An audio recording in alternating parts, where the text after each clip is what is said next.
When planning a bathroom renovation, toilets are often overlooked despite being the only product that everyone absolutely has to have. But here's the truth. Choosing the right toilet is one of the most important decisions you'll make in your bathroom. It affects comfort, functionality, water efficiency, and long-term maintenance.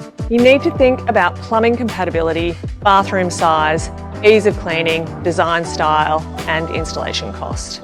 Choose well and your toilet blends seamlessly into your space. Choose poorly and you could be dealing with plumbing issues and ongoing frustration. Let's break down some of the most common toilet types. The standard back-to-wall toilets hide pipework for a clean finish while still sitting on the floor. They're generally also quite easy to clean. Built-in toilets with in-wall cisterns offer an ultra-modern, quiet, space-saving solution, but they definitely require professional installation and access panels.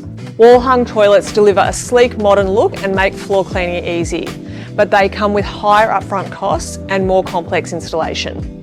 Before choosing any toilet, measure your set out. In Australia, this is the distance from the wall to the centre of the waste outlet, and it's critical. Always measure your existing toilet and speak to your plumber early. The right toilet might not be glamorous, but it's one of the smartest investments in your bathroom renovation. Measure carefully, choose wisely, and please always talk to your plumber early. Your future self will thank you.